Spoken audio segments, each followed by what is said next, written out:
Mesdames et messieurs, bonsoir, 20h sur la RTS. Le journal, voici les titres. La Banque africaine de développement va injecter 24 milliards de dollars pour financer le secteur agricole en Afrique. L'annonce est tombée dans l'escarcelle des pays du continent qui participent en aide à la 52e édition des assemblées annuelles de la BAD. Le président Macky Sall a présenté les programmes en cours au Sénégal. Et puis, comment renforcer les capacités des juridictions nationales pour les rendre plus compétentes face aux crimes de masse? La question est au cœur de la conférence internationale que le Premier ministre a ouverte ce matin. Deux problématiques à l'ordre du jour, la complémentarité et la coopération avant toute action de la Cour pénale internationale. Un fichier unifié pour tous les agents de l'État. La plateforme est en marche depuis ce mardi. Plusieurs données y sont intégrées afin de gagner en efficacité et en efficience dans le traitement de certains dossiers. Et puis la rubrique au cœur de nos cultures nous replonge dans le Balanta-Kunda, dans le sud du Sénégal, une ethnie originaire de la Guinée-Bissau qui est bien intégrée tout en gardant plusieurs facettes de sa tradition. Les Balantes entre croyances et rites, les Balantes un peuple inamovible. Nous recevons également dans cette édition un invité, Tanor Tiendalafal, directeur général des élections. Il nous parlera entre autres du bilan concernant la refonte du fichier électoral, mais également la phase contentieuse, le dépôt des cartes d'électeurs, la situation des cartes d'électeurs et le dépôt des candidatures pour les prochaines législatives. La 52e édition des assemblées annuelles de la Banque africaine de développement s'est ouverte aujourd'hui à Ahmedabad, en Inde, en présence du président Macky Sall, du président du Bénin, Patrice Talon, mais également du Premier ministre indien et d'anciens chefs d'État africains. La Banque africaine de développement annonce une enveloppe de quelques 24 milliards de dollars pour financer l'agriculture dans le continent africain. Envoyé spécial Pabira Mbigenya. Ahmedabad, dont la province du Gujarat, terre natale d'où la légende de Mahatma Gandhi, se dessinent les contours d'une nouvelle approche de financement de l'agriculture en Afrique. C'est le thème central de cette 52e édition des assemblées annuelles de la Banque africaine de développement. La BAD lance ici un programme de 24 milliards de dollars pour financer l'agriculture des pays africains dans les 5 prochaines années. L'ambition pour le Sénégal, c'est de faire des paysans de véritables agriculteurs modernes dans 5 ans, avec l'augmentation des revenus des producteurs. Et déjà, les premières performances agricoles sont visibles dans le secteur de l'arachide. Sur l'arachide, en 4 ans, nous sommes devenus exportateurs vers la Chine.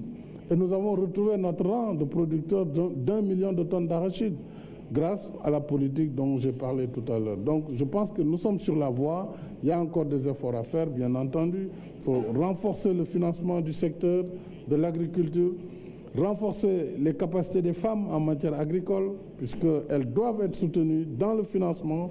À ce niveau aussi, nous avons lancé le financement de l'initiative de l'Union africaine pour la capacitation des femmes en matière d'agriculture. Juste pour rappeler, le Sénégal est la deuxième économie la plus dynamique de l'espace communautaire ouest-africain. Les bonnes politiques, les bons règlements, le bon environnement d'affaires favorable est en place à travers ce plan pour le Sénégal émergent, comme vous venez de l'entendre, du président Sall. Vous voyez, regardez le Sénégal. Le président du Sénégal est ici. Le Sénégal croît à une vitesse de 6,7% et il a fait un excellent travail en ce domaine. Il faut que l'on revienne à l'agriculture. Prenez la Chine. La Chine a pu hisser 400 millions de personnes hors de la pauvreté en 10 ans en transformant son agriculture. Cette prouesse a pu être réalisée grâce à l'action du président Macky Sall qui, dès son arrivée au pouvoir, a identifié les faiblesses de notre agriculture. Une agriculture jadis victime d'un sous-financement face aux défis du changement climatique, facteur de variation des saisons, avec une alternance sécheresse et inondation. Il y avait également les défis de la maîtrise de l'eau et de l'accès au foncier. Alors il fallait agir sur 2 leviers pour relancer l'agriculture au Sénégal, la mécanisation et la subvention sur toute la chaîne de production. Et aujourd'hui, le chef de l'État donne des perspectives à la jeunesse dans le secteur agricole, avec à la clé des milliers d'emplois. L'emploi a été rattaché au ministère de la Jeunesse pour pouvoir créer cette dynamique d'emploi des jeunes avec, dans le secteur agricole par exemple, très concrètement, deux grands programmes. Un programme appelé Programme des domaines agricoles communautaires au niveau local, où nous essayons d'aménager jusqu'à 1000 à 2000 hectares et nous essayons de mobiliser 2000 à 3000 jeunes qui seront injectés dans ces zones, et ce sont des zones où ils habitent. Et une fois qu'ils ont fait la formation, ils reviennent. Tantôt, certains n'ont pas de formation, mais on les forme in situ dans les techniques agricoles, dans les techniques de l'élevage, et ils arrivent à avoir des revenus aujourd'hui de l'ordre de 150 000 francs, donc $300 par mois, et cela permet de les maintenir sur le territoire au lieu de les tenter par l'émigration. De notre côté, il y a des fermes plus petites. 40-50 hectares, c'est pour 100 à 150 jeunes. Là aussi, filles comme garçons, nous les mettons dans l'horticulture en particulier. Le plus gros marché, c'est l'agriculture. Et c'est très lucratif. Et regardons un peu les chiffres. D'ici 2030, la taille de l'agro-industrie en Afrique atteindra 3 trillions de dollars. C'est un marché de 3 trillions de dollars. Donc si vous cherchez une activité, c'est le secteur où il faut, le président l'a dit, en termes de transformation, la production alimentaire, la logistique, le transforme, la commercialisation, les services, pour ceux qui sont dans le secteur agricole. C'est fantastique. L'agriculture, la clé du succès économique. Le Sénégal se positionne déjà sur cette rampe d'émergence pour entrer dans l'ère de la prospérité. Dans le même temps, la BAD a décidé d'investir dans le secteur de l'énergie. La Banque africaine de développement entend justement développer un nouveau modèle de financement pour connecter 60 millions de ménages sur le continent. Le président Macky Sall a quant à lui souligné les progrès réalisés par le Sénégal dans la maîtrise de la production énergétique depuis 2012. Par ailleurs, le chef de l'État a eu un tête-à-tête avec le Premier ministre de l'Inde, Pape Birame Ndiaye. Le chantier, c'est aussi relever le défi de l'accès à l'énergie pour tous, puisqu'en Afrique, 600 millions de personnes n'ont pas d'électricité. La BAD veut connecter 60 millions de ménages à travers un nouveau modèle de financement et la multiplication des sources d'énergie. Au Sénégal, le président Macky Sall a misé sur le mix énergétique et aujourd'hui, notre pays a mis fin au cycle infernal des délestages de 2011. Nous avons vécu des émeutes de l'électricité parce qu'il y avait en moyenne dans l'année, sur les 12 mois, 1 mois et 10 jours où il n'y avait pas d'électricité, puisqu'il y avait 913 heures de coupure d'électricité parce qu'il n'y avait pas de carburant, parce qu'il y avait des groupes extrêmement chers, des groupes diesel, parce qu'il n'y avait pas une bonne planification. En 5 ans, nous avons d'abord changé la politique. Donc, lancer le mix énergétique qui évitait de dépendre que du pétrole, avec la flambée qui a été connue. Nous avons revu et renforcé la régulation qui permettait de rappeler le secteur privé à travers les contrats d'achat d'énergie. Et cela a permis, avec la diversification, le développement du solaire, aujourd'hui d'être avec une réserve de 125 MW quand nous sommes en pointe. Et donc aujourd'hui, la question de la production est réglée pour nous, avec 25% à 30% de renouvelables sur 2 ans. Dans toutes les zones périphériques, nous allons développer des microgrids avec le solaire, avec des réseaux locaux et interconnecter les autres régions de façon à optimiser de façon globale les rendements techniques et donc à avoir une gestion améliorée pour que les subventions qui étaient versées en 2012 quand j'arrivais, qui étaient de 105 milliards de francs CFA, c'est-à-dire 210 millions de dollars. Aujourd'hui, nous sommes excédentaires à plus de 35 milliards de dollars, soit 70 millions de dollars. Voilà en 5 ans, par exemple, sur un secteur concret, ce qui a pu être fait. Cette 52e édition des assemblées annuelles de la BAD, c'est aussi l'occasion pour le président Macky Sall d'approfondir les relations économiques avec l'Inde. À cet effet, le chef de l'État s'est entretenu avec le Premier ministre indien, qui est dans une logique de redynamiser l'axe Dakar-New Delhi. development links between Delhi and Dakar. Des liens de développement entre Delhi et Dakar. Nous avons une coopération modèle qui permet de répondre aux besoins des pays africains. C'est une coopération qui répond à la demande.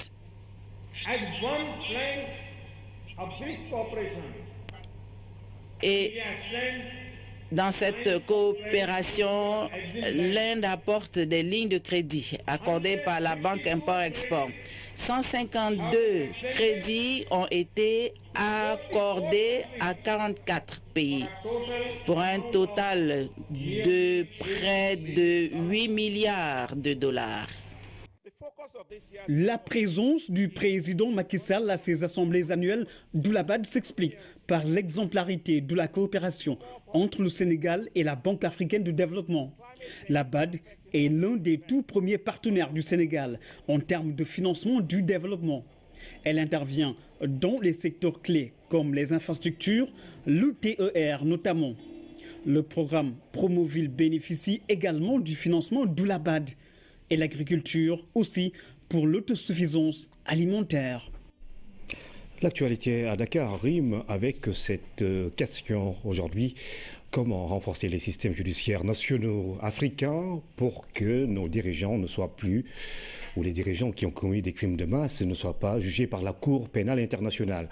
C'est autour de cette thématique que les experts du continent se réunissent depuis ce matin donc à Dakar. Il s'agit dans cette conférence internationale de faire le plaidoyer et la promotion de la justice internationale en termes de complémentarité et de coopération entre les juridictions nationales et la Cour pénale internationale à Modaram Cham.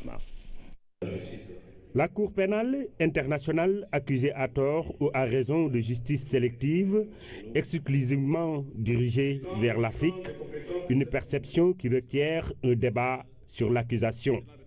À travers cette conférence internationale, l'Afrique veut faire entendre sa voix et faire le point sur l'ensemble de ses récriminations.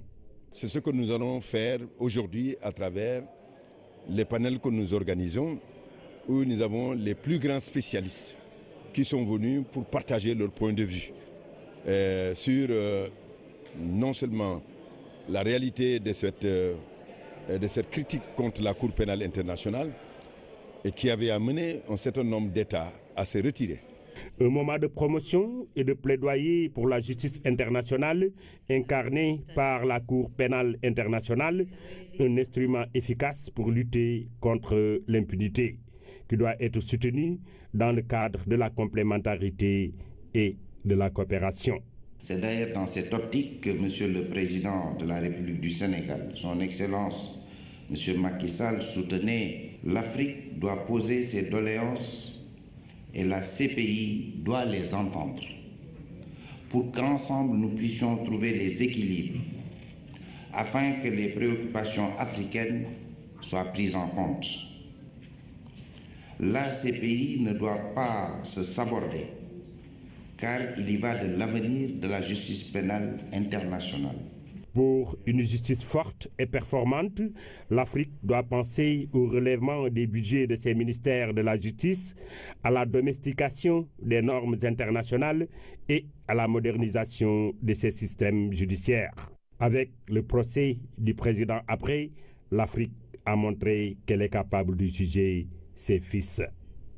Ce procès historique en terre africaine, qui vient de connaître son épilogue le 27 avril 2017, est la preuve que l'Afrique dispose de moyens de juger in situ les crimes de masse et les Africains ne sont pas contre la justice pénale internationale. Les aspirations des peuples du monde à vivre dans la dignité et la paix sont universelles. Et, comme disait Benjamin Ferencz, ancien procureur au tribunal de Nuremberg, et bien rappelé par le Premier ministre, il ne peut y avoir de paix sans justice, ni de justice sans loi, ni de loi digne de son nom sans un tribunal chargé de décider ce qui est juste et légal.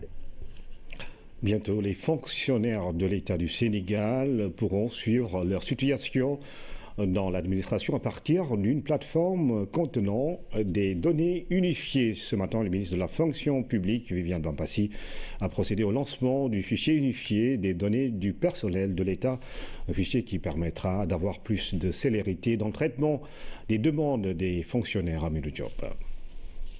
Le processus démarré en 2008 vient d'aboutir. À partir de sa table, le ministre de la fonction publique peut signer électroniquement des actes administratifs. Ainsi marche le fichier unifié des données du personnel de l'État du Sénégal. Une des préoccupations majeures des syndicats, des agents publics globalement, c'est qu'ils puissent avoir accès à leurs documents de carrière, avoir accès à leurs actes d'administration de façon diligente. Parce que lorsque l'agent de l'État bénéficie d'un avancement de grade ou bien d'échelon, cela est matérialisé par la production d'un acte. Et la procédure qui consiste justement à produire cet acte-là, c'est cette procédure qui vient d'être dématérialisée. Et cela est essentiel. Et nous avons tenu d'ailleurs à ce que la manifestation de ce matin se fasse en présence des partenaires sociaux parce que nous savons que c'était une très forte attente. La plateforme développée par les ingénieurs de l'ADIE a 3 objectifs majeurs. Célérité dans le traitement des requêtes des fonctionnaires, fiabilité et économie du temps et des dépenses pour l'État. Alors, ce fichier renferme plusieurs types de données. C'est d'abord les données biométriques, donc vous avez tous suivi l'audit biométrique, mais également c'est toutes les données concernant le personnel de l'État. Voilà, c'est les ministères sectoriels qui ont un certain nombre de données en termes de gestion des ressources humaines. C'est au niveau central avec la direction de la fonction publique. C'est véritablement aujourd'hui chaque agent peut effectivement, grâce à ce fichier-là, à tout temps et à tout lieu, avoir sa situation. Le processus est entièrement sécurisé et à terme permettra à chaque fonctionnaire où qu'il se trouve de connaître sa situation administrative. À l'ère du numérique, les gains en célérité, fiabilité et productivité attendus du fichier unifié des données du personnel de l'État auront un impact certain sur l'amélioration des finances publiques.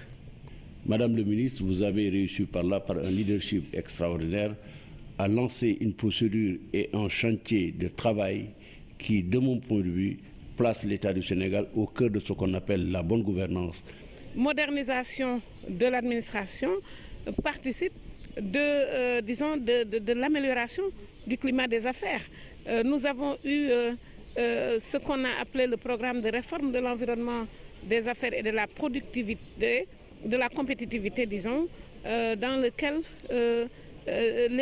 la dématérialisation des procédures devait jouer un rôle important. Partenaire clé de l'État du Sénégal dans l'audit biométrique, l'Union européenne compte accompagner le développement de ce fichier unifié qui permettra d'avoir une meilleure lisibilité sur la situation des fonctionnaires. L'invité de ce 20h, M. Tanor Tiendala Fall, directeur général des élections. M. Fall, bonsoir. Bonsoir, Ibrahim. Alors, peut-on tirer un bilan de la refonte du fichier électoral à quelques mois, on va le dire, des élections, à quelques 2 mois des élections législatives? Alors, merci Ibrahim de m'avoir donné cette occasion de faire un bref résumé de ces résultats. À ce niveau, je pense qu'on peut dire que la moisson a été généreuse parce que nous avons enregistré plus de 6 millions d'inscrits, dont 200 000 à l'étranger, dans 39 pays. Ce qui constitue quand même une grande prouesse parce que nous l'avons réalisé en 6 mois. 6 mois. Alors, plus de 6 millions, vous avez dit? Tout à fait 6 millions, plus de 6 mois. Je ne peux pas trop m'avancer sur les chiffres parce que nous sommes dans une phase où il faudra en rajouter et en diminuer, mais nous serons plus de 6 millions dans les listes définitives.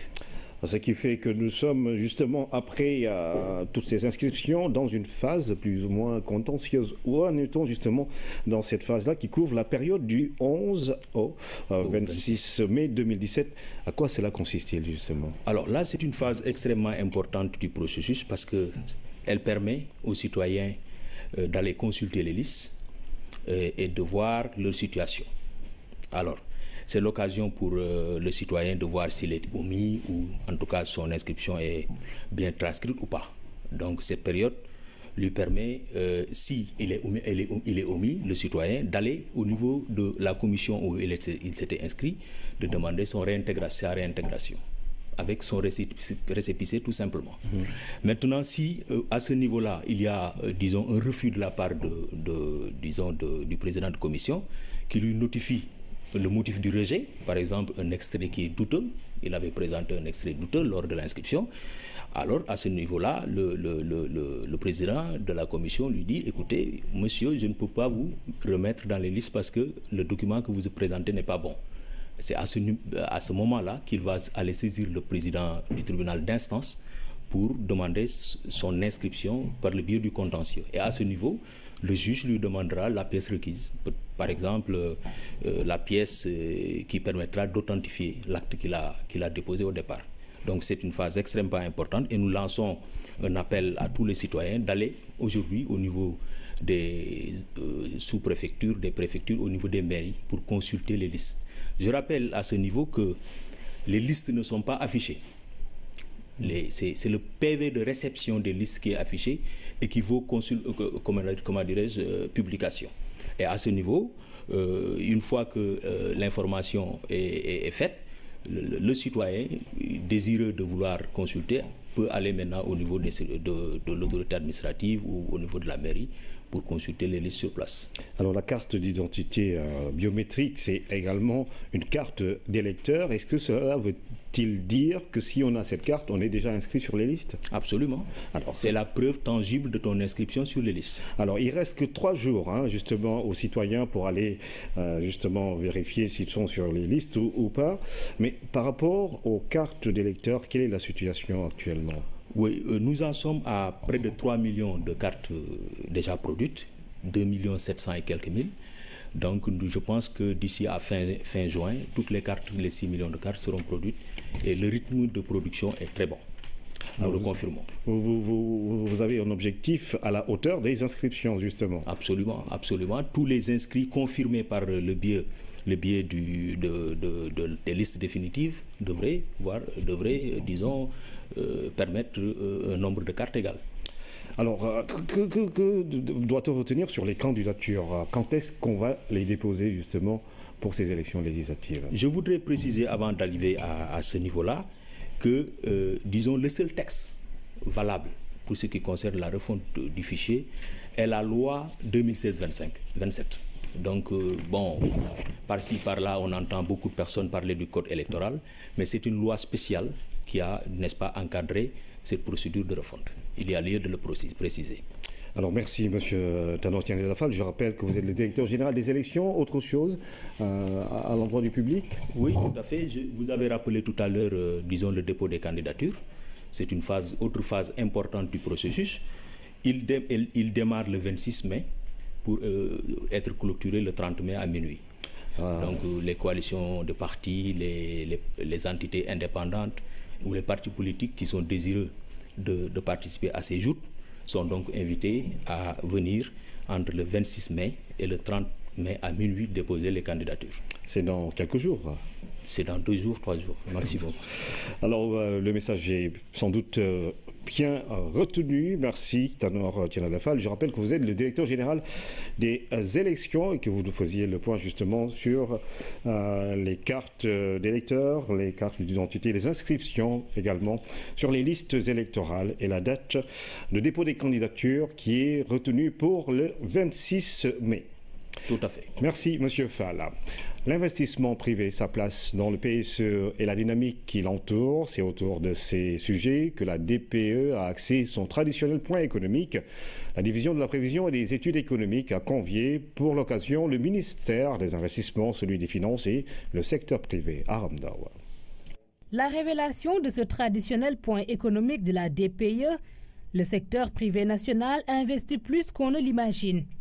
Interrogeons les chiffres.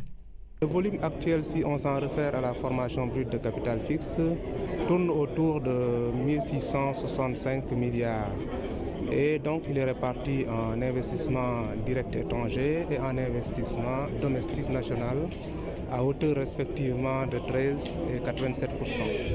Cela veut dire que le secteur privé national investit beaucoup plus. Toujours est-il que la dynamique est à renforcer. Le PSE est l'enjeu, un plan à accompagner pour encore plus d'investissements et une économie structurellement transformée. Cette transformation structurelle de l'économie suppose un certain nombre d'éléments qui permettent d'arriver au stade de pays émergents. Il y a en particulier 3 que je voudrais citer.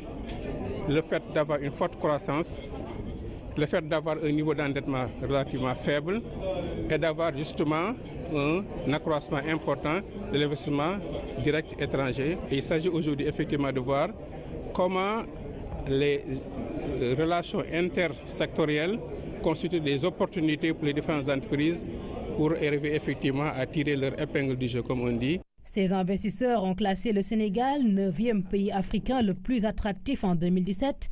Avec les réformes enclenchées et les nouveaux instruments d'appui, le Sénégal veut attirer encore plus le privé. Le programme d'urgence et de modernisation des axes et territoires frontaliers tient depuis ce matin à Dakar en atelier. La rencontre a pour objet de partager, de rationaliser la motrice des actions prioritaires du projet afin de rendre efficaces les interventions du PUMA dans les 10 régions ciblées au niveau du pays. Lamine Touré. Devant ses partenaires institutionnels, le PUMA, le programme d'urgence de modernisation des axes et territoires frontaliers, décline la typologie des besoins de ces zones d'intervention. 10 régions concernées, 18 844 cas satisfaire pour rentrer dans la dynamique du référentiel économique national. Ces actions sont les besoins prioritaires exprimés par les gouverneurs de région pour ces zones frontalières. Selon la typologie de ces besoins que nous avons laissés, nous en avons 223.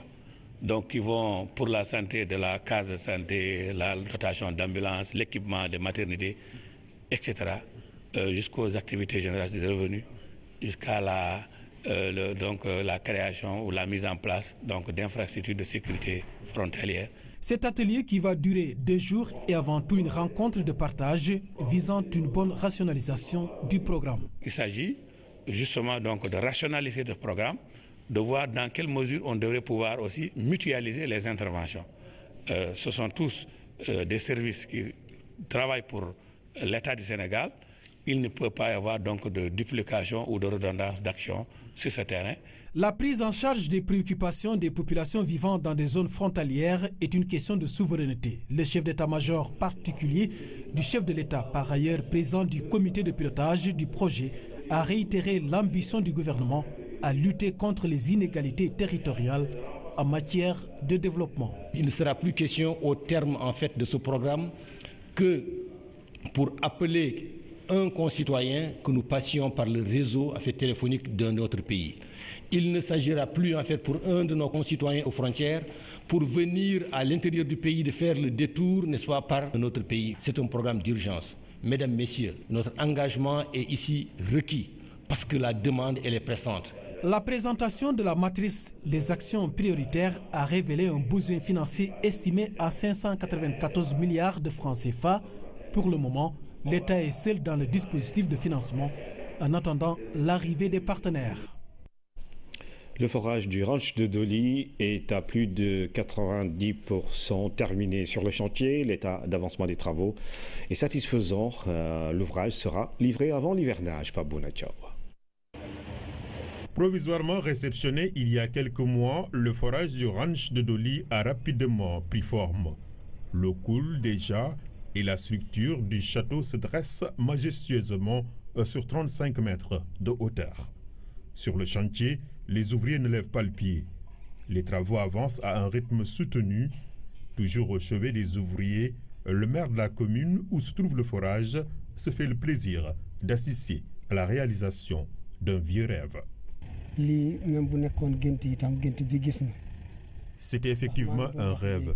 Que l'initiateur de cet ouvrage sache que nous sommes très très contents de lui.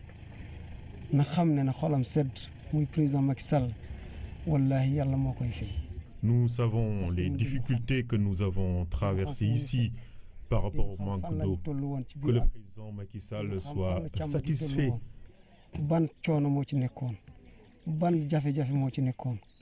Nous ne dormions même pas à cause de la soif. Nous prions tout le temps pour lui, car en fait, il nous a sauvés.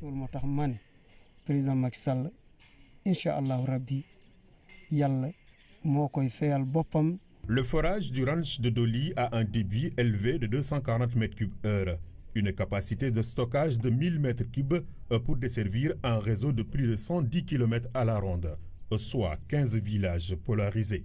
Avec celui de Tessekere, c'est le plus grand ouvrage hydraulique du PUDC.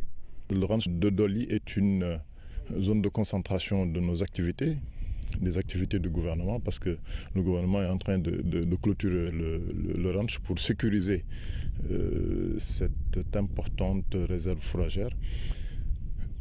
Pour dire quoi? Pour dire que nous sommes en train de construire un important réservoir, un important château d'eau, couplé bien sûr à un forage à haut débit, pour réduire en tout cas les difficultés liées à l'accès à l'eau des populations qui habitent dans cette zone. Donc pour résumer, Linguère est une zone de concentration de nos activités et nous avons pu constater que les activités que nous sommes en train de mener sont très bien avancées et nous comptons d'ici la fin de l'hivernage donc réceptionner l'ensemble de ces travaux. Dans les 87 000 hectares du ranch de Doli, la question de l'accès à l'eau est cruciale. Le programme d'urgence de développement communautaire à travers ses réalisations va littéralement revitaliser la zone et en valoriser toutes les potentialités. Comment faire pour que l'entreprise familiale survive à la disparition de son fondateur? C'est autour de cette question que se tient cette année le Forum de l'entreprise, une rencontre d'échange et de réflexion qui regroupe des entrepreneurs, des chefs d'entreprise, des experts et des notaires. Le reportage de René Massigadjouf. Le forum est exclusivement consacré aux axes d'intervention de la structure de l'entreprise familiale et de ses perspectives d'existence pérenne. Entrepreneurs, notaires, experts s'appuient sur leurs expériences pour trouver des réponses relatives au fondement de ces sociétés familiales. Beaucoup d'interrogations sont suscitées par la particularité de leur mode de survie lié à leur attachement à la personnalité ou à la figure du fondateur. La notion d'entreprise familiale n'est pas définie par le législateur. Cependant, l'on peut partir du postulat selon lequel une entreprise est familiale si elle est contrôlée par une personne physique ou une famille. Entre, a fortiori dans ce giron, toutes les entreprises individuelles et les sociétés unipersonnelles. Le constat est réel. À la disparition du fondateur, l'entreprise familiale agonise si elle ne disparaît pas tout simplement. Le but doit être de faire en sorte qu'elle survive. L'intérêt du forum est d'aider les entrepreneurs présents en nombre à promouvoir une norme d'existence post-mortem. L'entreprise familiale, c'est quoi? C'est un concept ou c'est une catégorie? Si c'est un concept, c'est un simple référentiel. Et cela peut inspirer. Si c'est une catégorie, ça devient un objet d'étude empirique ou d'étude académique. Mais dans les deux cas, un objet d'étude qui doit être normalisé, typifié, catégorisé et qui donne suite à des conséquences juridiques. Ce forum, donc, est une occasion de sensibiliser les entrepreneurs et les dirigeants d'entreprises familiales aux défis et des problématiques spécifiques de gouvernance auxquelles ils ont à faire face. L'essor des entreprises familiales a été l'un des plus grands facteurs de développement de certains pays. Le socle d'un tissu économique solide demeure l'attrait de ce secteur, pourvoyeur inestimable de richesses. L'importance de la problématique de l'évolution et de la transmission des entreprises familiales découle tout d'abord du type d'entreprise concernée. Ces entreprises, contrôlées par une ou plusieurs familles, jouent un rôle central pour l'économie d'un pays. 65 à 70% des entreprises dans le monde sont des structures familiales. En Europe, elles vont jusqu'à 80%. En Afrique, c'est encore plus. En catégorisant, les experts se sont rendus compte que ces entreprises sont surtout dans les domaines d'activité comme le commerce, la distribution, le transport, entre autres. Le projet Piste communautaire en appui au PNDL a organisé au profit des secrétaires municipaux un atelier de formation sur le thème budget participatif et entretien des pistes rurales pendant une semaine. Sur financement du FERA, une trentaine de secrétaires municipaux se sont réunis autour des modalités d'élaboration du budget participatif appliqué à l'entretien des pistes rurales. Le reportage de Hamidou Diop. Le PPC-PNDL a réalisé d'importants résultats et capitalisé une solide expérience de mise en œuvre avec une démarche de gestion axée sur les résultats. Ce processus revisité au cours de cet atelier de formation a mobilisé les secteurs municipaux. Le rôle et l'action déterminante des secteurs municipaux dans la gestion des collectivités territoriales ont été mis en exergue. On sait que les secrétaires municipaux sont les chevilles ouvrières des collectivités locales. Quand on forme une secrétaire municipale, c'est comme former l'institution de la commune. Donc les secrétaires municipaux vont assurer le suivi et aider leurs maires à vraiment faire de ce thème-là qui est le budget participatif vraiment un outil pour le développement de l'autorité locale. C'est une initiative innovante puisque de manière générale, on avait l'habitude de former les maires, de former les élus et de laisser en rade les secrétaires municipaux qui ont quand même en charge l'administration centrale de la commune. Cet important atelier constitue un important jalon à la promotion d'une gestion participative orientée sur les résultats dans l'entretien et la gouvernance des pistes rurales. Dans le projet de piste communautaire en appui au PNDL, nous avons beaucoup plus de chances de voir nos pistes être entretenues dans le cadre d'un budget participatif. Parce que quelquefois, vous voyez des populations qui se soulèvent pour dire que notre piste n'est pas bonne. Au même moment, la commune investit son budget ailleurs. Donc ça veut dire que si ces populations, on les avait écoutées dans le cadre d'un budget participatif, si on les avait impliquées dans l'élaboration d'un budget participatif, ils allaient exprimer le besoin d'entretenir cette piste-là. Avec les investissements massifs de l'État dans les collectivités territoriales, le PPC et PNDL travaillent pour une durabilité des réalisations. L'avènement du budget participatif constitue une réponse sûre. Cela peut se comprendre parce que le budget participatif promeut l'élargissement de la base de la participation des citoyens à l'affectation des ressources publiques, encourage l'avènement de collectivités territoriales socialement mieux intégrées en permettant aux catégories sociales traditionnellement marginalisées de rompre le cycle de l'exclusion. Les conditions d'une participation dans les processus budgétaires sont posées pour qu'à son terme, l'État, les collectivités territoriales et les populations bénéficiaires puissent consolider la dynamique de partenariat orientée vers la gouvernance territoriale et la réduction de la pauvreté. 65 acteurs de la pêche bénéficient d'une session de formation en organisation et gestion des quais de pêche. Le Sénégal entend avoir des produits halieutiques de qualité qui respectent les normes d'hygiène. Une formation de 3 jours qui a démarré ce matin au CNF de Rufisque. Anaïs Nyamane.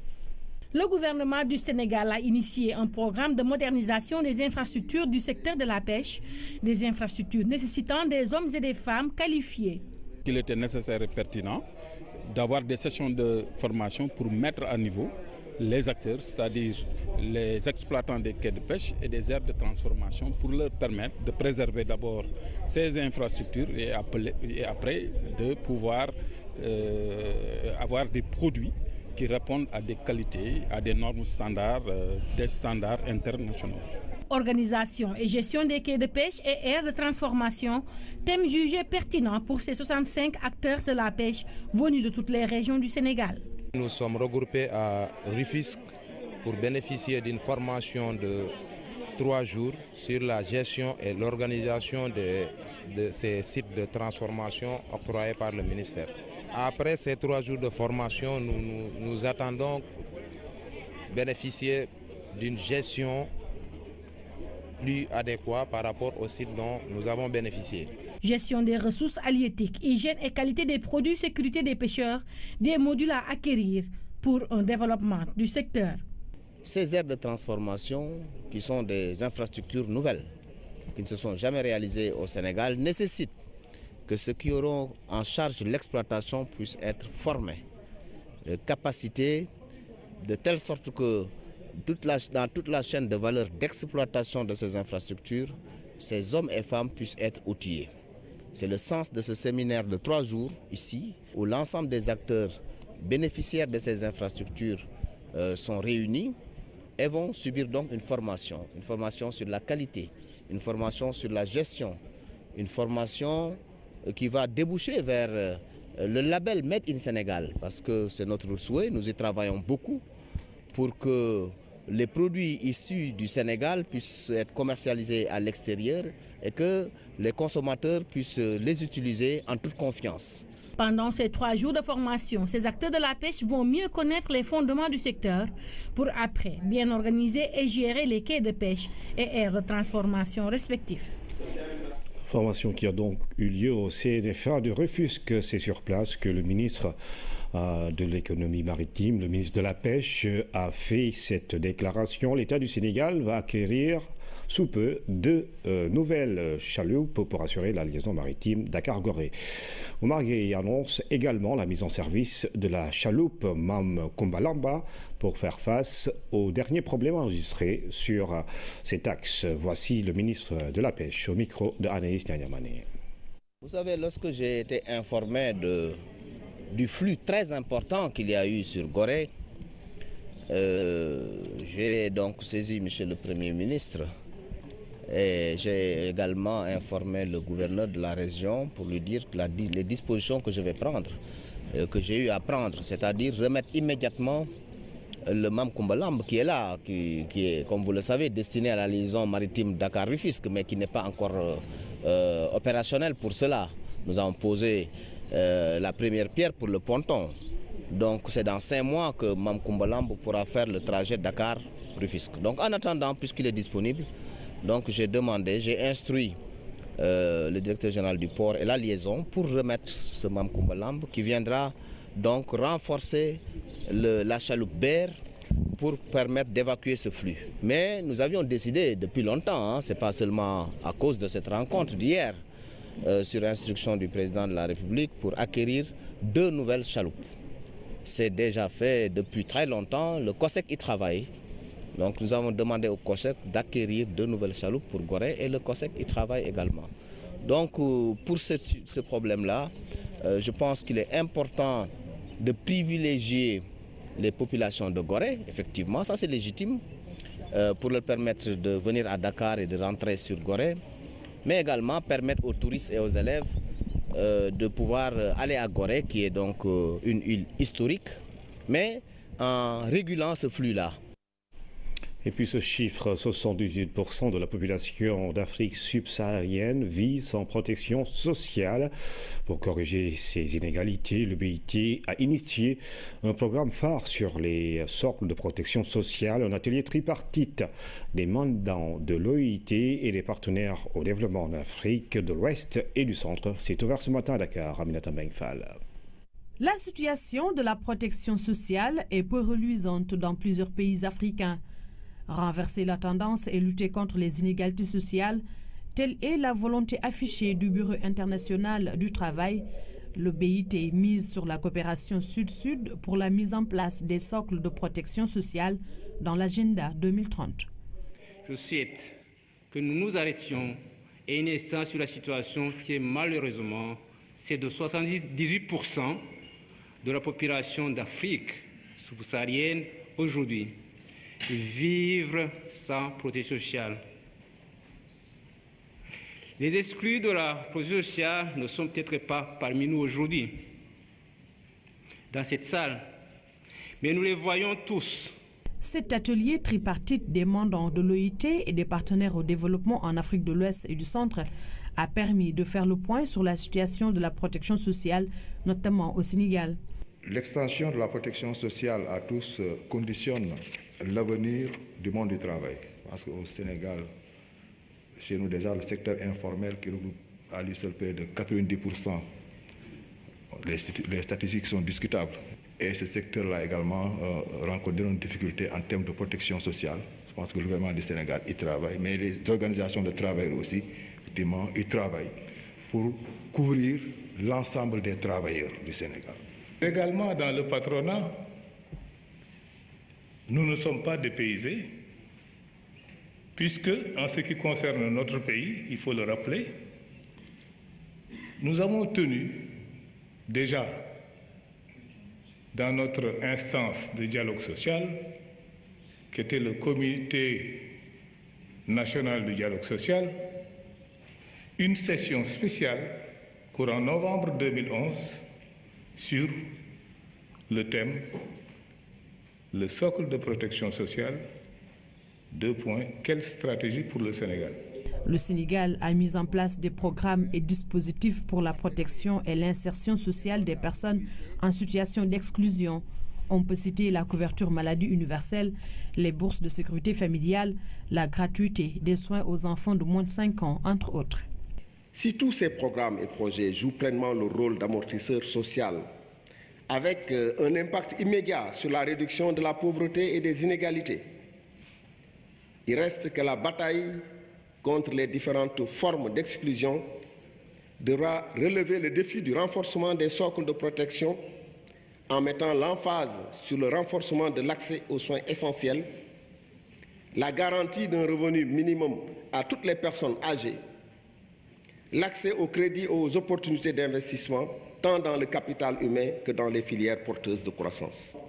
Cette rencontre de 3 jours sera l'occasion pour les participants de partager leurs expériences, connaissances ou encore bonnes pratiques qui ont abouti à la mise en place des socles de protection sociale. En mobilisation à Kaolack pour accueillir la caravane de la quinzaine de la femme. L'édition 2017 a pris fin aujourd'hui à Gossas, dans la région de Fatick, mais l'étape de la capitale du Saloum a déplacé des foules à Bassao. Kaolack a mis les petits plats dans les grands. Une mobilisation exceptionnelle constat. Difficile de se frayer un chemin pour accéder au pupitre. Preuve que Kaolack reste la chasse gardée de son maire, ministre de la Femme, de la Famille et de l'Enfance. Veille de la clôture de cette édition, notre ville vit au rythme et au diapason de la quinzaine de la femme. Son cœur bat au rythme du PSE. Quel plaisir pour nous que de recevoir cette caravane blanche qui, 3 semaines durant, a porté la vision du président de la République déclinée par le PSE en bandoulière. Félicitations à l'endroit du président de la République, son Excellence, M. Macky Sall. Le thème de cette 29e édition de la quinzaine nationale de la femme est passé au peigne fin. Une manière d'aborder le plan Sénégal émergent et l'autonomisation de la femme, 2 piliers essentiels pour garantir aux femmes un mieux-être. Cette quinzaine est un moment de communion, une opportunité pour que toutes les femmes se retrouvent autour d'un idéal, autour d'un objectif, à savoir l'autonomisation de la femme. L'autonomisation qui est arrimée à ce plan Sénégal émergent par des programmes et plans d'action au niveau du ministère de la Femme, mais également par la mise en œuvre de la stratégie nationale pour l'équité et l'égalité des genres. À Kaolack, les femmes ont joué leur partition et jamais dans cette caravane une telle mobilisation n'a été enregistrée. L'engagement des femmes du Saloum est la preuve de leur adhésion au PSE. Et cette quinzaine va nous permettre d'identifier toutes les difficultés, de les confiner dans un rapport, mais également de voir ce qui est enregistré comme acquis et de nous jeter dans des perspectives accompagnées par la volonté du chef de l'État, son Excellence le Président Macky Sall, dans le but d'atteindre ce vaste programme d'autonomisation de la femme. Et les femmes de la région de Kaolack ne sont pas en reste. Associations de femmes, de jeunes, organisations et autres groupements de promotion féminin, sans oublier la société civile, tous souhaitent l'émergence qui passe forcément par l'autonomisation des femmes. La rubrique au cœur de nos cultures nous replonge dans l'univers des Balantes, une communauté que l'on trouve en Basse-Casamance et originaire de la Guinée-Bissau. Cette ethnie reste très attachée à ses rites sacrés. Il faut remonter jusqu'au Balantakunda. Une bonne partie de ce territoire se trouvant en Basse-Casamance, à la frontière avec la Guinée-Bissau, d'où sont originaires les Balantes. Arrivés au Sénégal, ici en Casamance, ils ont trouvé l'ethnie Bainou.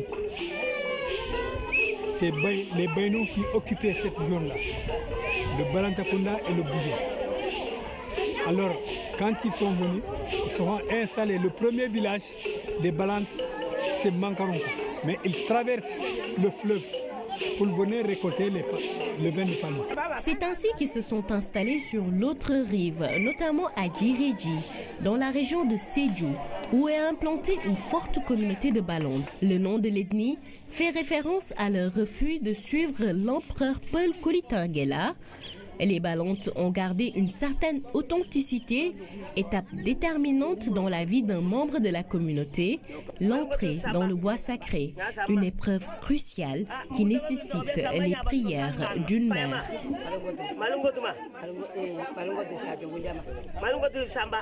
Chant et danse pour galvaniser le futur initié. Le caméraman est autorisé à entrer pour la circonstance, mais impossible de tout filmer. Dans ce bois sacré, il y a des symboliques à l'image de ce bol de riz au lait que le futur initié doit impérativement terminer. Un engagement à toujours rester fidèle à sa femme. Ici, on apprend à devenir un homme, un vrai.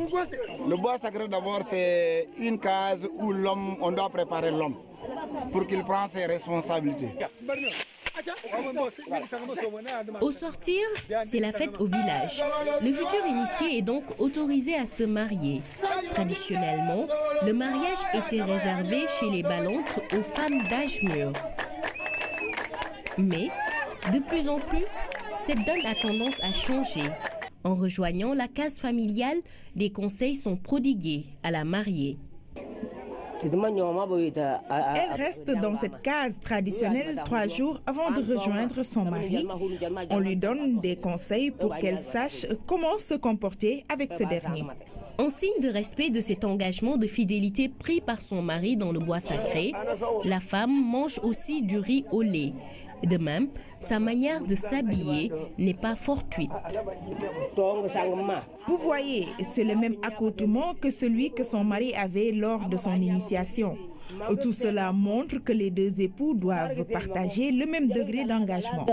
Au lendemain de la nuit nuptiale, des détails permettent d'indiquer la virginité de la femme. Mais seuls les initiés sont capables de lire cela entre ces feuilles. L'honneur est très important chez les Balandes, tout comme le respect des traditions, à l'instar de ces coups de pilon qui indiquent l'engagement de la femme à travailler pour le bien-être de la famille. Et s'il arrive que la femme soit stérile, la solution peut venir de la médecine traditionnelle. La méthode de guérison est assez particulière. J'ai hérité ce savoir de mes parents. Je ne voulais pas au début m'adonner à cette pratique, mais c'est comme s'il y avait quelque chose qui m'y obligeait. La culture balante présente beaucoup de similitudes avec celle des Diola. C'est peut-être dû à la proximité géographique. Le Diola, le passage d'un homme à l'adulte, il faut qu'il soit initié. C'est ainsi que les Balandes aussi sont initiés. Et même sur les préparations, par exemple, on aime souvent la préparation à base de régime de palmier. Là aussi, les Diola l'aiment beaucoup. Nous avons aussi une autre similitude, c'est la récolte du vin, parce que ça fait partie des activités principales de Balandes, ainsi que chez les Diola aussi. Dans certaines contrées balantes, des facettes importantes de la culture ont tendance à disparaître, à l'instar des rites funéraires, car seuls les initiés ont le droit de procéder à ce rituel, et de plus en plus, les cérémonies d'initiation se font rares. Il est Peul, il a 19 ans, il a obtenu son bac, il est pensionnaire au complexe islamique Darul Iman de Sicap Mbao, un régime internant. Son nom, Mohamed Diallo, c'est ce jeune Sénégalais qui vient de remporter le concours international de récital et de maîtrise du Coran. Sa 5e participation à ce concours aura été la bonne. Une de nos équipes l'a rencontré. Voici son portrait avec Seydina Lunfal. Après le couronnement du Sénégal au concours international de récital et de maîtrise du Coran organisé en Malaisie, notre équipe est allée à la rencontre de Mohamed Diallo, vainqueur de ce concours. C'est ici, à Sicap Mbao, au complexe éducatif islamique Darul Iman, que le jeune Mohamed a fait sa formation. Originaire de Dakar, âgé de 19 ans, il a obtenu son bac franco-arabe en 2016 après une dizaine d'années d'études au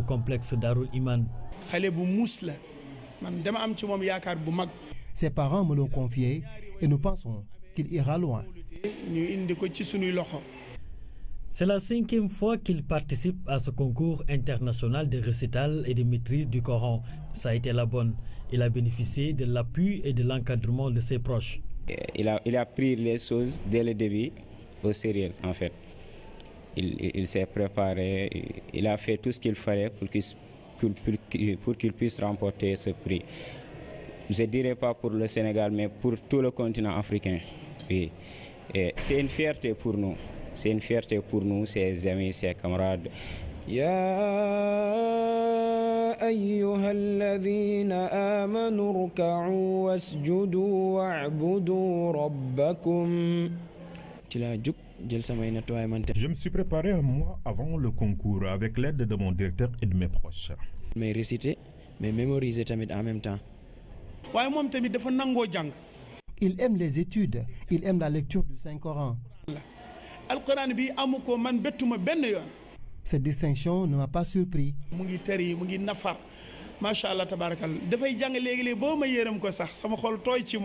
Il se donne tellement dans les études que parfois je ressens de la pitié pour lui, surtout quand il prépare un concours.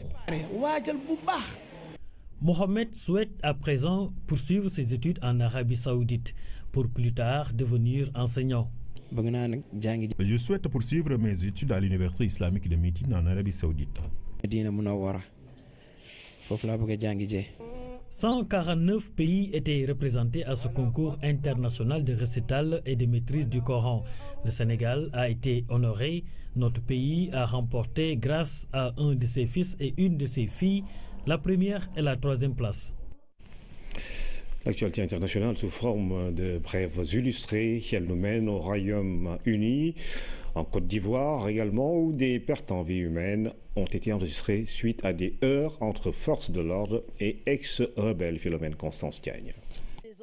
On croyait régler la crise des mutins, mais c'était sans compter les démobilisés. 3 morts et une vingtaine de blessés, c'est le bilan tiré après affrontement entre ces ex-rebelles et les forces de l'ordre. Ces derniers ont voulu les déloger de l'entrée du sud de la ville, à Bouaké. Ces démobilisés réclament des primes, à rappeler qu'ils sont des ex-combattants qui n'ont pas été incorporés dans l'armée au terme du désarmement, démobilisation, réinsertion. La tension est montée lundi à l'occasion des obsèques d'un ex-combattant démobilisé tué la semaine dernière par des militaires mutins. Ces ex-rebelles feraient un peu plus de 4000 à Bouaké. Le gouvernement promet de les réinsérer dans la société, mais ils ne veulent pas de ce projet. Ils réclament plutôt de l'argent. C'est le pire attentat vécu depuis 12 ans au Royaume-Uni. Le dernier bilan fait état de 22 morts et une 60aine de blessés. Un homme de 22 ans identifié comme Salman Abedi a fait sauter un engin explosif au milieu de la foule lors d'un concert à la Manchester Arena animé par la chanteuse américaine Ariana Grande.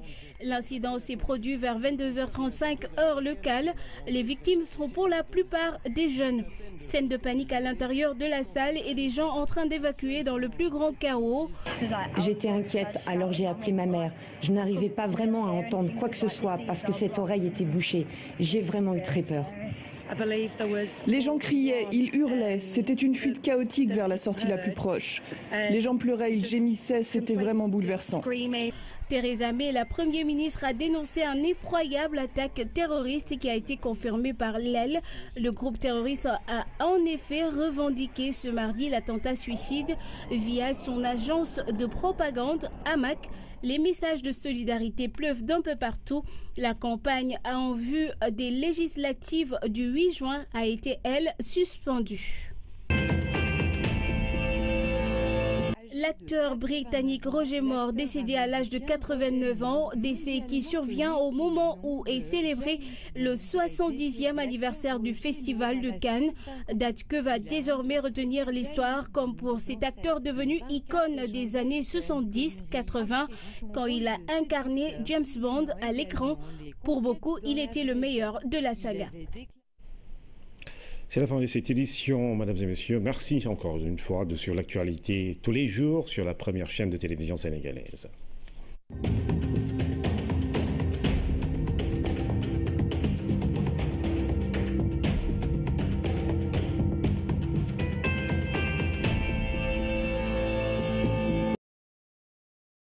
Général des élections et que vous nous faisiez le point justement sur les cartes d'électeurs, les cartes d'identité, les inscriptions également sur les listes électorales et la date de dépôt des candidatures qui est retenue pour le 26 mai. Tout à fait. Merci, Monsieur Fall. L'investissement privé, sa place dans le PSE et la dynamique qui l'entoure, c'est autour de ces sujets que la DPE a axé son traditionnel point économique. La division de la prévision et des études économiques a convié pour l'occasion le ministère des Investissements, celui des Finances et le secteur privé. Aramdawa. La révélation de ce traditionnel point économique de la DPE, le secteur privé national a investi plus qu'on ne l'imagine. Interrogeons les chiffres. Le volume actuel, si on s'en réfère à la formation brute de capital fixe, tourne autour de 1665 milliards. Et donc il est réparti en investissement direct étranger et en investissement domestique national à hauteur respectivement de 13 et 87%.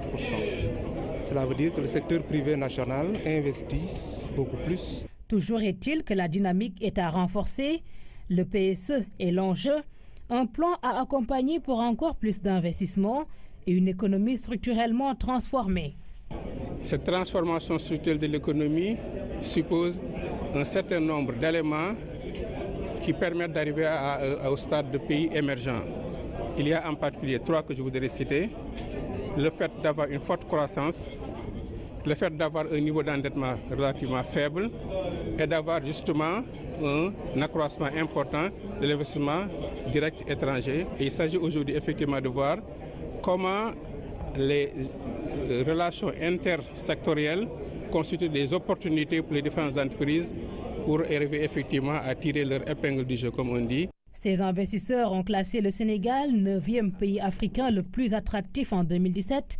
Avec les réformes enclenchées et les nouveaux instruments d'appui, le Sénégal veut attirer encore plus le privé. Le programme d'urgence et de modernisation des axes et territoires frontaliers tient depuis ce matin à Dakar en atelier. La rencontre a pour objet de partager, de rationaliser la motrice des actions prioritaires du projet afin de rendre efficaces les interventions du PUMA dans les 10 régions ciblées au niveau du pays. Lamine Touré. Devant ses partenaires institutionnels, le PUMA, le programme d'urgence de modernisation des axes et territoires frontaliers, décline la typologie des besoins de ces zones d'intervention.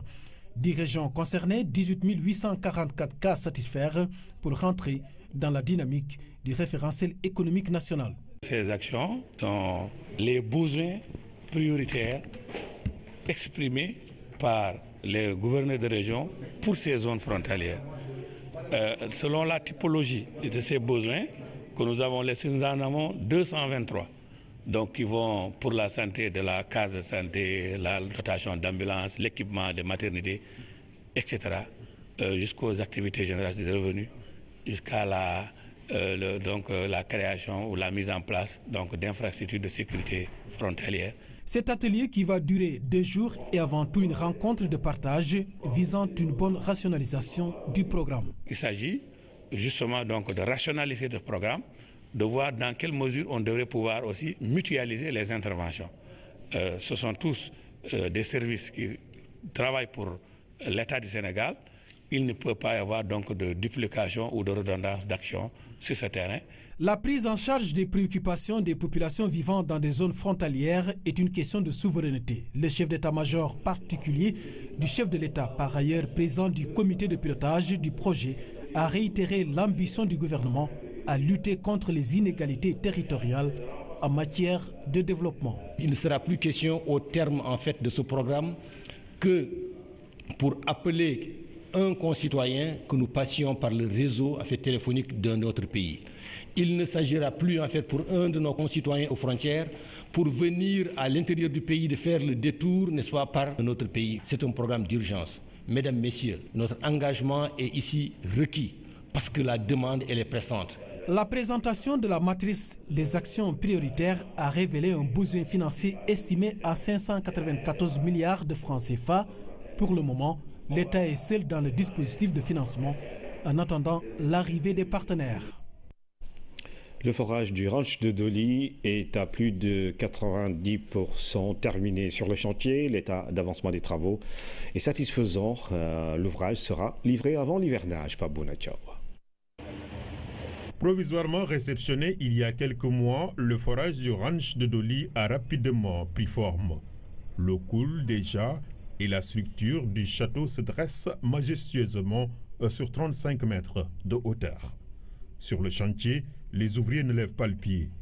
Les travaux avancent à un rythme soutenu. Toujours au chevet des ouvriers, le maire de la commune où se trouve le forage se fait le plaisir d'assister à la réalisation d'un vieux rêve. C'était effectivement un rêve. Que l'initiateur de cet ouvrage sache que nous sommes très contents de lui.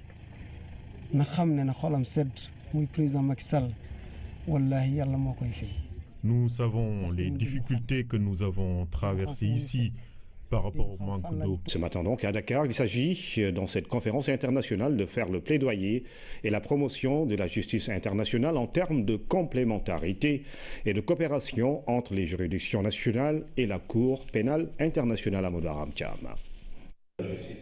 La Cour pénale internationale accusée à tort ou à raison de justice sélective, exclusivement dirigée vers l'Afrique, une perception qui requiert un débat sur l'accusation. À travers cette conférence internationale, l'Afrique veut faire entendre sa voix et faire le point sur l'ensemble de ses récriminations. C'est ce que nous allons faire aujourd'hui à travers les panels que nous organisons, où nous avons les plus grands spécialistes qui sont venus pour partager leur point de vue sur non seulement la réalité de cette critique contre la Cour pénale internationale et qui avait amené un certain nombre d'États à se retirer.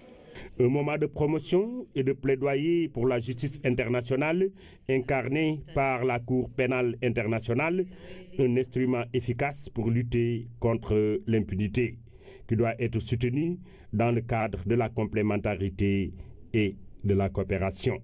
C'est d'ailleurs dans cette optique que M. le Président de la République du Sénégal, son Excellence M. Macky Sall, soutenait l'Afrique doit poser ses doléances et la CPI doit les entendre pour qu'ensemble nous puissions trouver les équilibres afin que les préoccupations africaines soient prises en compte. La CPI ne doit pas se saborder, car il y va de l'avenir de la justice pénale internationale. Pour une justice forte et performante, l'Afrique doit penser au relèvement des budgets de ses ministères de la justice, à la domestication des normes internationales et à la modernisation de ses systèmes judiciaires. Avec le procès du président Habré, l'Afrique a montré qu'elle est capable de juger ses fils. Ce procès historique en terre africaine, qui vient de connaître son épilogue le 27 avril 2017, est la preuve que l'Afrique dispose de moyens de juger in situ les crimes de masse et les Africains ne sont pas contre la justice pénale internationale. Les aspirations des peuples du monde à vivre dans la dignité et la paix sont universelles.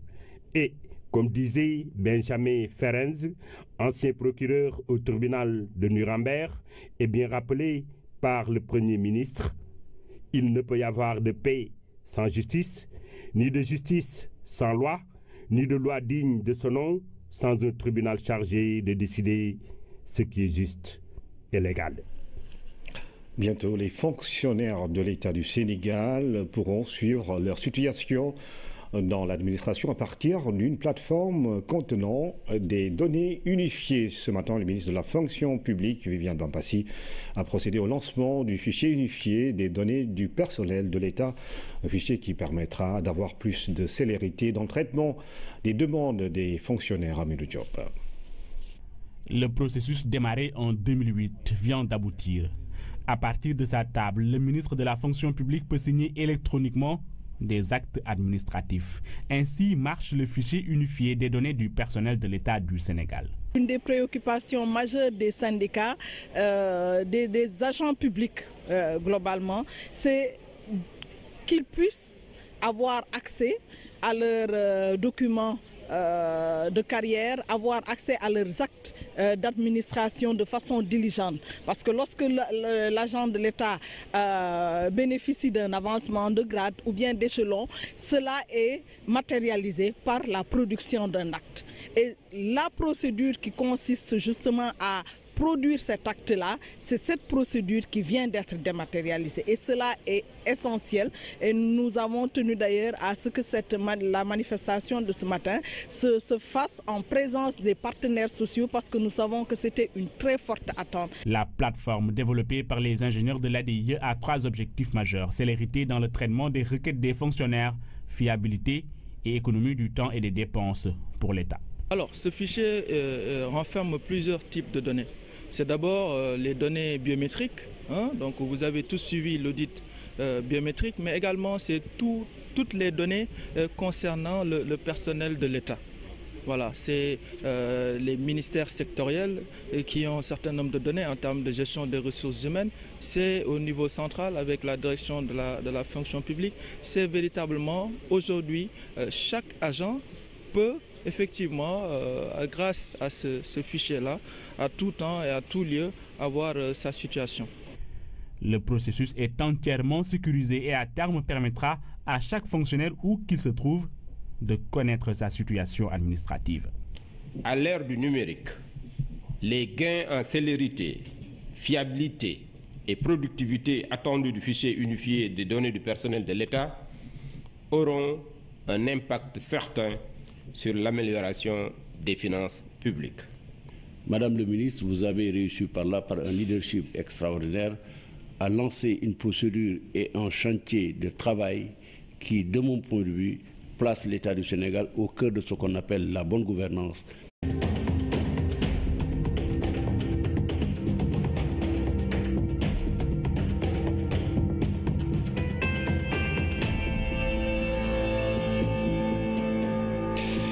Mesdames et messieurs, bonsoir, 20h sur la RTS. Le journal, voici les titres. La Banque africaine de développement va injecter 24 milliards de dollars pour financer le secteur agricole en Afrique. L'annonce est tombée dans l'escarcelle des pays du continent qui participent en aide à la 52e édition des assemblées annuelles de la BAD. Le président Macky Sall a présenté les programmes en cours au Sénégal. Et puis, comment renforcer les capacités des juridictions nationales pour les rendre plus compétentes face aux crimes de masse? La question est au cœur de la conférence internationale que le Premier ministre a ouverte ce matin. 2 problématiques à l'ordre du jour, la complémentarité et la coopération avant toute action de la Cour pénale internationale. Un fichier unifié pour tous les agents de l'État. La plateforme est en marche depuis ce mardi. Plusieurs données y sont intégrées afin de gagner en efficacité et en efficience dans le traitement de certains dossiers. Et puis la rubrique au cœur de nos cultures nous replonge dans le Balanta Kunda, dans le sud du Sénégal, une ethnie originaire de la Guinée-Bissau qui est bien intégrée tout en gardant plusieurs facettes de sa tradition. Les Balantes entre croyances et rites, les Balantes un peuple inamovible. Nous recevons également dans cette édition un invité, Tanor Kendalafal, directeur général des élections. Il nous parlera entre autres du bilan concernant la refonte du fichier électoral, mais également la phase contentieuse, le dépôt des cartes d'électeurs, la situation des cartes d'électeurs et le dépôt des candidatures pour les prochaines législatives. La 52e édition des assemblées annuelles de la Banque africaine de développement s'est ouverte aujourd'hui à Ahmedabad, en Inde, en présence du président Macky Sall, du président du Bénin, Patrice Talon, mais également du Premier ministre indien et d'anciens chefs d'État africains. La Banque africaine de développement annonce une enveloppe de quelques 24 milliards de dollars pour financer l'agriculture dans le continent africain. Envoyé spécial Pabira Mbigenya. Ahmedabad, dont la province du Gujarat, terre natale d'où la légende de Mahatma Gandhi, se dessinent les contours d'une nouvelle approche de financement de l'agriculture en Afrique. C'est le thème central de cette 52e édition des assemblées annuelles de la Banque africaine de développement. La BAD lance ici un programme de 24 milliards de dollars pour financer l'agriculture des pays africains dans les 5 prochaines années. L'ambition pour le Sénégal, c'est de faire des paysans de véritables agriculteurs modernes dans 5 ans, avec l'augmentation des revenus des producteurs. Et déjà, les premières performances agricoles sont visibles dans le secteur de l'arachide. Sur l'arachide, en 4 ans, nous sommes devenus exportateurs vers la Chine. Et nous avons retrouvé notre rang de producteurs d'1 million de tonnes d'arachide grâce à la politique dont j'ai parlé tout à l'heure. Donc je pense que nous sommes sur la voie. Il y a encore des efforts à faire, bien entendu. Il faut renforcer le financement du secteur de l'agriculture, renforcer les capacités des femmes en matière agricole, puisqu'elles doivent être soutenues dans le financement. À ce niveau aussi, nous avons lancé le financement de l'initiative de l'Union africaine pour la capacitation des femmes en matière d'agriculture. Juste pour rappeler, le Sénégal est la deuxième économie la plus dynamique de l'espace communautaire ouest-africain. Les bonnes politiques, les bons règlements, le bon environnement d'affaires favorable est en place à travers ce plan pour le Sénégal émergent, comme vous venez de l'entendre, du président Sall. Vous voyez, regardez le Sénégal. Le président du Sénégal est ici. Le Sénégal croît à une vitesse de 6,7% et il a fait un excellent travail en ce domaine. Il faut que l'on revienne à l'agriculture. Prenez la Chine. La Chine a pu hisser 400 millions de personnes hors de la pauvreté en 10 ans en transformant son agriculture. Cette prouesse a pu être réalisée grâce à l'action du président Macky Sall qui, dès son arrivée au pouvoir, a identifié les faiblesses de notre agriculture. Une agriculture jadis victime d'un sous-financement face aux défis du changement climatique, facteur de variation des saisons, avec une alternance sécheresse et inondation. Il y avait également les défis de la maîtrise de l'eau et de l'accès au foncier. Alors il fallait agir sur 2 leviers pour relancer l'agriculture au Sénégal, la mécanisation et la subvention sur toute la chaîne de production. Et aujourd'hui, le chef de l'État donne des perspectives à la jeunesse dans le secteur agricole, avec à la clé des milliers d'emplois. L'emploi a été rattaché au ministère de la Jeunesse pour pouvoir créer cette dynamique d'emploi des jeunes, avec dans le secteur agricole par exemple, très concrètement, 2 grands programmes. Un programme appelé Programme des domaines agricoles communautaires au niveau local, où nous essayons d'aménager jusqu'à 1000 à 2000 hectares et nous essayons de mobiliser 2000 à 3000 jeunes qui seront injectés dans ces zones, et ce sont des zones où ils habitent. Mais une fois qu'ils ont fait la formation, ils reviennent. Tantôt, certains n'ont pas de formation, mais on les forme in situ dans les techniques agricoles, dans les techniques de l'élevage, et ils arrivent à avoir des revenus aujourd'hui. Modernisation de l'administration participe de l'amélioration du climat des affaires. Nous avons eu ce qu'on a appelé le programme de réforme de l'environnement des affaires et de la productivité, de la compétitivité, disons, dans lequel la dématérialisation des procédures devait jouer un rôle important. Partenaire clé de l'État du Sénégal dans l'audit biométrique, l'Union européenne compte accompagner le développement de ce fichier unifié qui permettra d'avoir une meilleure lisibilité sur la situation des fonctionnaires. L'invité de ce 20h, M. Tanor Tiendala Fall, directeur général des élections. M. Fall, bonsoir. Bonsoir, Ibrahim. Alors, peut-on tirer un bilan de la refonte du fichier électoral à quelques mois, on va le dire, des élections, à quelques 2 mois des élections législatives? Alors, merci Ibrahim de m'avoir donné cette occasion de faire un bref résumé de ces résultats. À ce niveau, je pense qu'on peut dire que la moisson a été généreuse parce que nous avons enregistré plus de 6 millions d'inscrits, dont 200 000 à l'étranger, dans 39 pays. Ce qui constitue quand même une grande prouesse parce que nous l'avons réalisé en 6 mois. 6 mois. Alors, plus de 6 millions, vous avez dit?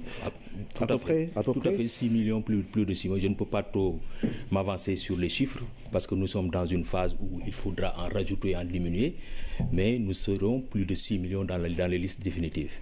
Ce qui fait que nous sommes justement après toutes ces inscriptions dans une phase plus ou moins contentieuse. Où en est-on justement dans cette phase-là qui couvre la période du 11 au 26 mai 2017? À quoi cela consiste-t-il justement? Alors là, c'est une phase extrêmement importante du processus parce qu'elle permet aux citoyens d'aller consulter les listes et de voir leur situation. Alors, c'est l'occasion pour le citoyen de voir s'il est omis ou en tout cas son inscription est bien transcrite ou pas. Donc cette période lui permet, si il est omis, le citoyen, d'aller au niveau de la commission où il s'était inscrit, de demander sa réintégration avec son récépissé tout simplement. Maintenant, si à ce niveau-là, il y a, disons, un refus de la part du président de commission qui lui notifie le motif du rejet, par exemple un extrait qui est douteux, il avait présenté un extrait douteux lors de l'inscription, alors à ce niveau-là, le président de la commission lui dit, écoutez, monsieur, je ne peux pas vous remettre dans les listes parce que le document que vous présentez n'est pas bon. C'est à ce moment-là qu'il va aller saisir le président du tribunal d'instance pour demander son inscription par le biais du contentieux. Et à ce niveau, le juge lui demandera la pièce requise. Par exemple, la pièce qui permettra d'authentifier l'acte qu'il a déposé au départ. Donc c'est une phase extrêmement importante et nous lançons un appel à tous les citoyens d'aller aujourd'hui au niveau des sous-préfectures, des préfectures, au niveau des mairies pour consulter les listes. Je rappelle à ce niveau que les listes ne sont pas affichées. C'est le PV de réception des listes qui est affiché et qui vaut publication.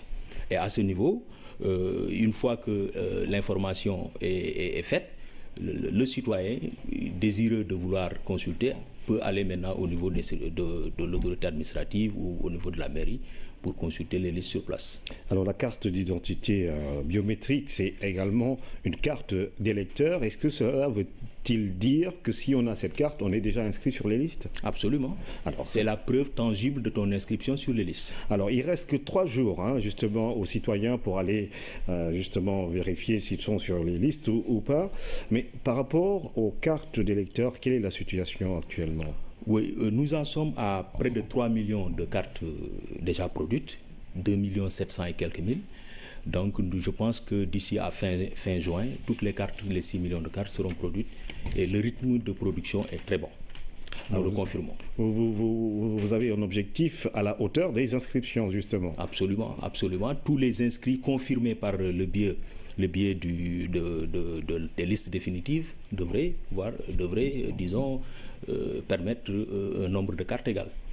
Alors, que doit-on retenir sur les candidatures? Quand est-ce qu'on va les déposer, justement, pour ces élections législatives? Je voudrais préciser, avant d'arriver à ce niveau-là, que, disons, le seul texte valable pour ce qui concerne la refonte du fichier est la loi 2016-27. Donc, bon, par-ci, par-là, on entend beaucoup de personnes parler du code électoral, mais c'est une loi spéciale qui a, n'est-ce pas, encadré cette procédure de refonte. Il y a lieu de le préciser. Alors merci M. Tanor Tiendé-Lafal. Je rappelle que vous êtes le directeur général des élections. Autre chose à l'endroit du public? Oui, tout à fait. Vous avez rappelé tout à l'heure, disons, le dépôt des candidatures. C'est une autre phase importante du processus. Il démarre le 26 mai pour être clôturé le 30 mai à minuit. Donc les coalitions de partis, les entités indépendantes ou les partis politiques qui sont désireux de participer à ces joutes sont donc invités à venir entre le 26 mai et le 30 mai à minuit déposer les candidatures. C'est dans quelques jours? C'est dans 2 jours, 3 jours, maximum. Alors le message est sans doute bien retenu. Merci Tanor Tiendé-Lafal. Je rappelle que vous êtes le directeur de l'ordre de 150 000 francs, donc $300 par mois. Et cela permet de les maintenir sur le territoire au lieu de les tenter par l'émigration.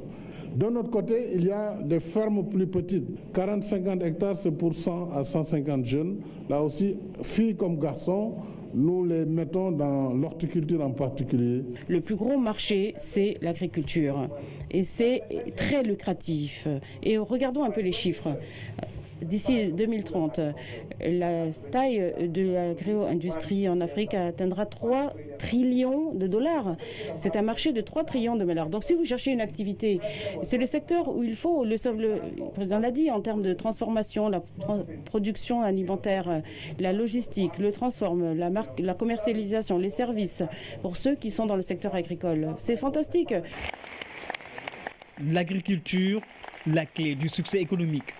Le Sénégal se positionne déjà sur cette rampe d'émergence pour entrer dans l'ère de la prospérité. Dans le même temps, la BAD a décidé d'investir dans le secteur de l'énergie. La Banque africaine de développement entend justement développer un nouveau modèle de financement pour connecter 60 millions de ménages sur le continent. Le président Macky Sall a quant à lui souligné les progrès réalisés par le Sénégal dans la maîtrise de la production énergétique depuis 2012. Par ailleurs, le chef de l'État a eu un tête-à-tête avec le Premier ministre de l'Inde, Pabira Migenya. Le chantier, c'est aussi relever le défi de l'accès à l'énergie pour tous. Puisqu'en Afrique, 600 millions de personnes n'ont pas d'électricité. La BAD veut connecter 60 millions de ménages à travers un nouveau modèle de financement et la multiplication des sources d'énergie. Au Sénégal, le président Macky Sall a misé sur le mix énergétique et aujourd'hui, notre pays a mis fin au cycle infernal des délestages de 2011. Nous avons vécu des émeutes de l'électricité parce qu'il y avait en moyenne dans l'année, sur les 12 mois, 1 mois et 10 jours où il n'y avait pas d'électricité. Puisqu'il y avait 913 heures de coupure d'électricité. Parce qu'il n'y avait pas de carburant, parce qu'il y avait des groupes extrêmement chers, des groupes diesel, parce qu'il n'y avait pas une bonne planification. En 5 ans, nous avons d'abord changé la politique. Donc, lancer le mix énergétique qui évitait de dépendre que du pétrole, avec la flambée qui a été connue. Nous avons revu et renforcé la régulation qui permettait de rappeler le secteur privé à travers les contrats d'achat d'énergie. Et cela a permis, avec la diversification, le développement du solaire, aujourd'hui d'être avec une réserve de 125 MW quand nous sommes en pointe. Et donc aujourd'hui, la question de la production est réglée pour nous, avec 25% à 30% de renouvelables sur 2 ans. Dans toutes les zones périphériques, nous allons développer des microgrids avec le solaire, avec des réseaux locaux et interconnecter les autres régions de façon à optimiser de façon globale les rendements techniques et donc à avoir une gestion améliorée pour que les subventions qui étaient versées en 2012 quand j'arrivais, qui étaient de 105 milliards de francs CFA, c'est-à-dire 210 millions de dollars. Aujourd'hui, nous sommes excédentaires à plus de 35 milliards de dollars, soit 70 millions de dollars. Voilà en 5 ans, par exemple, sur un secteur concret, ce qui a pu être fait. Cette 52e édition des assemblées annuelles de la BAD, c'est aussi l'occasion pour le président Macky Sall d'approfondir les relations économiques avec l'Inde. À cet effet, le chef de l'État s'est entretenu avec le Premier ministre indien, qui est dans une logique de redynamiser l'axe Dakar-New Delhi. Development links between Delhi and Dakar. Des liens de développement entre Delhi et Dakar. Nous avons une coopération modèle qui permet de répondre aux besoins des pays africains. C'est une coopération qui répond à la demande.